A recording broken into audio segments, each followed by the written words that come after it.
Hello everyone, welcome to the channel TutorBox. In today's class I am going to discuss about periodic safety update report, means PSUR.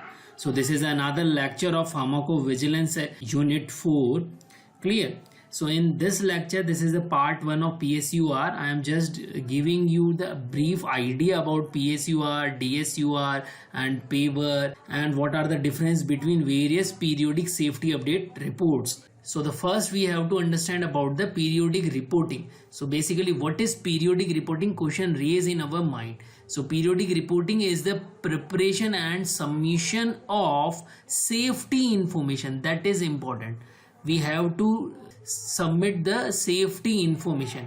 For what kind of safety information we have to submit? So we have to submit about the adverse event, then we can submit the lack of efficacy as well as the accidental exposure of the drugs and medication error. So such kind of safety information we need to submit, as well as we have to submit the withdrawal symptom whenever any drug is withdrawn from the treatment, and that time there is a occurrence of withdrawal symptom.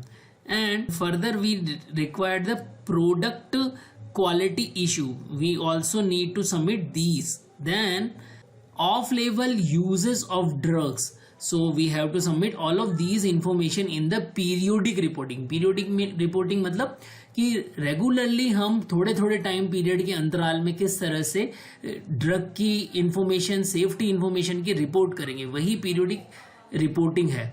सो ये सारे जो adverse event, accidental exposure, lack of efficacy, medication error मैंने बताया, ये सब हम safety information के through submit करेंगे. Then safety information submission of medical product on a periodic और टाइमली बेसिस. तो यहाँ पर हम रेगुलरली इसको सबमिट करते रहेंगे. तो रेगुलरली मीन्स क्या इंटरवल होना चाहिए? तो first there is a every year we can submit, then every 3 month में भी हम सबमिट कर सकते हैं और एवरी 6 मंथ में भी हम सबमिट कर सकते हैं. That depend on the what kind of report we are submitting. किस तरह की रिपोर्ट हम सबमिट कर रहे हैं, that is totally depend on that. So major type of periodic reports are, किस तरह की पीरियोडिक रिपोर्ट्स हमारे पास में होती है वही हम डिस्कस करेंगे. So the first one is DSUR. The full form of DSUR is Development Safety Update Report. Now we have to understand about the Development Safety Update Report, what it is basically. So it is a periodic report of drug under development. That is the important one. यहाँ पर आप लोगों से MCQ पूछा जा सकता है competitive examination में, what is DSUR and for which purpose it is use. So it is use for drugs under development, means drugs are in the clinical trial, in the pre clinical trial, as well as including marketed drug that are under further studies. Clear? So वो marketed drug जो further studies में हो उनके लिए भी हम इसको use करेंगे. Then it is submitted on annual basis. That is important. इसको annual basis पे submit किया जाएगा. And it replaces the current IND annual reporting. जो इन्वेस्टिगेशन न्यू ड्रग की एनुअल रिपोर्ट होती है, इसको इसने रिप्लेस कर दिया है in US as well as annual safety report in EU. European Union के अंदर भी इसने जो एनुअल सेफ्टी रिपोर्ट ASR जो सबमिट की जाती है उसको भी इसने रिप्लेस कर दिया है. तो उसकी जगह अब क्या सबमिट किया जाता है? DSUR सबमिट किया जाता है. Then next one is PSUR, जो कि हमारा आज का टॉपिक है, means periodic safety update report. उसके बारे में हम और डिटेल में पढ़ेंगे. Then the third type of periodic reporting is PADER. PADER means periodic adverse drug experience report. याद रखिए यहाँ पर आपसे MCQ में इनकी फुल फॉर्म भी पूछी जा सकती है. Then PABRR means periodic benefit risk evaluation report. So यहाँ पर इन सभी की डेफिनेशन मींस इनके सबकी फुल फॉर्म याद रखिए, 1 by 1 हम इन सभी को डिस्कस करेंगे. So what is the difference between PSUR and PADER? Okay, so क्या इनके अंदर डिफरेंसेस हैं? तो यहाँ पर देखिए PSUR क्या होता है. PSUR it is approved by world wide agency and PADER is approved by US FDA. So that is the difference. PSUR पूरे वर्ल्ड में अप्रूव्ड है अलग अलग एजेंसियों से. PADER जो है वो केवल US FDA के लिए अप्रूवल होता है. Then adverse event occurring around the world. तो पूरे वर्ल्ड के अंदर जो भी उस ड्रग से रिलेटेड एडवर्स इवेंट होंगे वो हम इनको इंक्लूड करेंगे.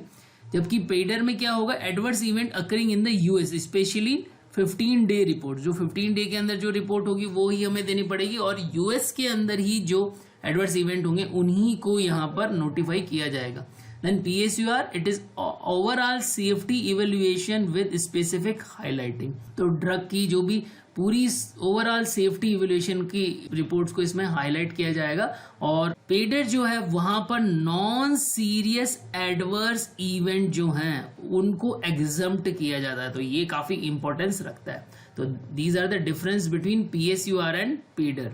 The guideline for PSUR were revised in 2012.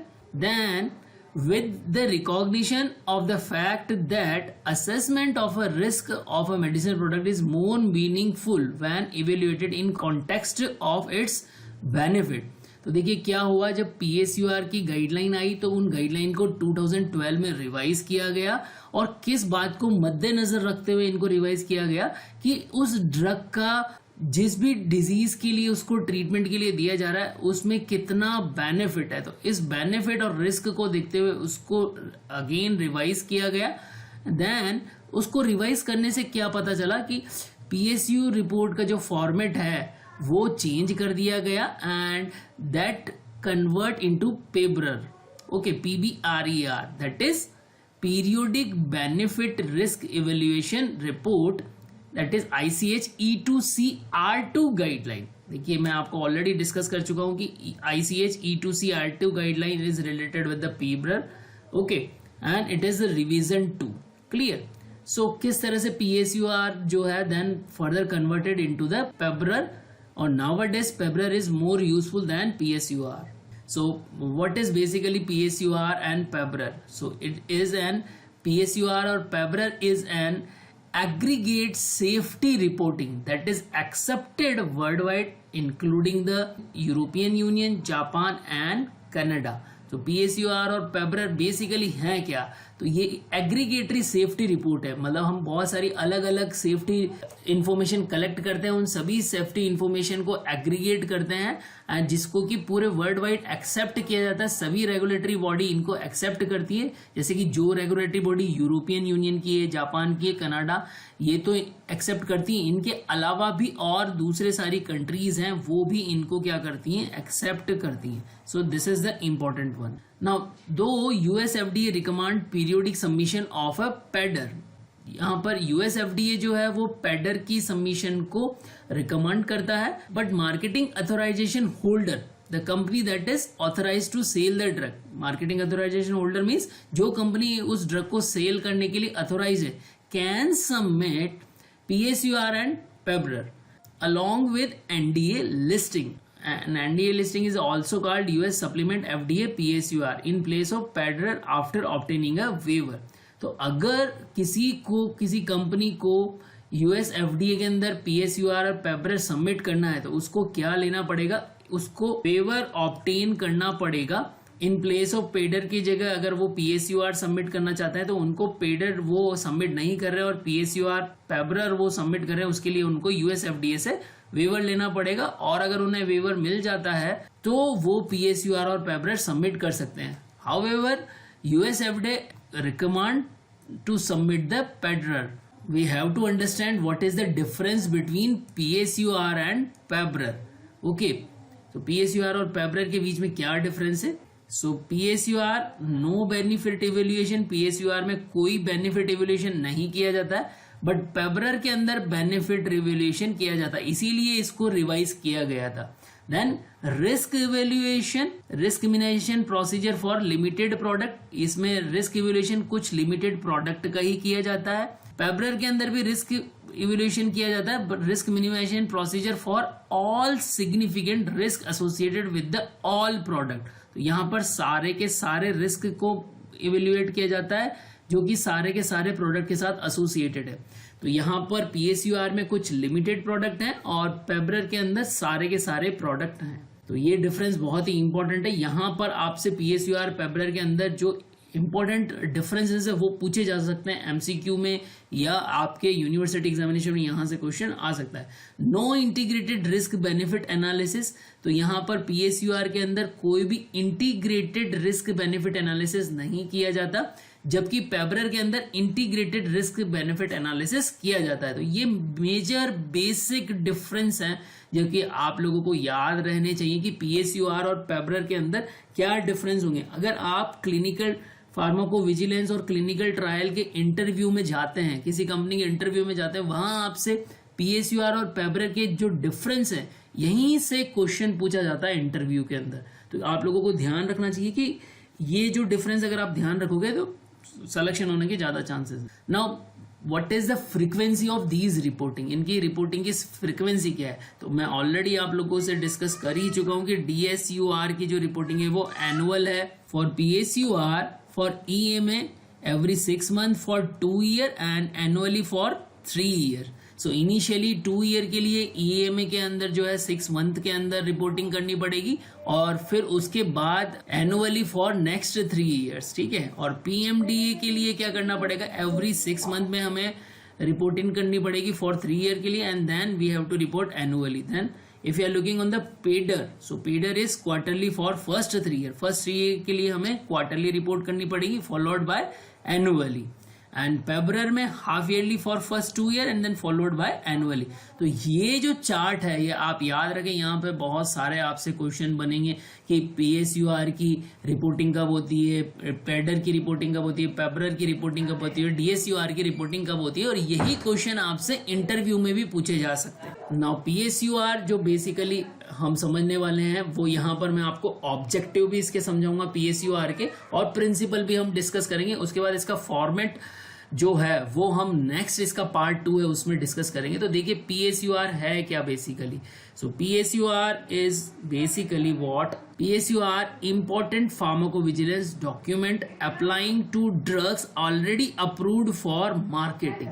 देखिए डीएसयूआर का मैंने आपको बताया कि वो किसके लिए, डेवलपमेंट में जो ड्रग है उनके लिए, और पीएसयूआर किनके लिए है, जो ऑलरेडी ड्रग्स अप्रूव्ड हो चुकी है मार्केटिंग के लिए, उनके फार्माकोविजिलेंस डॉक्यूमेंट को सबमिट करने के लिए रेगुलर उनकी जो एडवर्स इवेंट है जो कि रेगुलेटरी बॉडी को सबमिट करने होते हैं, वो डॉक्यूमेंट क्या कहलाता है, PSUR. So basically what it is, PSUR are important pharmacovigilance document applying to drug already approved for marketing and regularly updating regulatory authority to on the worldwide safety experience of the approved drug. That is important. Now what is the objective of PSUR? So the first objective is present a comprehensive, concise and critical analysis of risk benefit balance of a medicinal product. तो objective क्या है इसका पहला, कि ये क्या करेगा, ये एक ऐसा कॉम्प्रिहेंसिव डॉक्यूमेंट होगा जिसमें कि हम कंसाइज और क्रिटिकल एनालिसिस करेंगे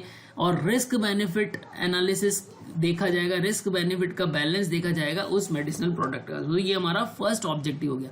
then the second objective is it is a tool for post authorisation evaluation. तो पीएसयूआर के थ्रू हम जब ड्रग अप्रूव हो जाती है तो उसके बाद जब ड्रग मार्केट में यूज आ रही है तो अब उसका इवेल्युएशन करने के लिए एक ऐसा टूल है जिससे कि हम रेगुलर उसका इवेल्युएशन करते रहे, इसीलिए इसको पोस्ट अथोराइजेशन इवेल्युएशन टूल बोला जाता है।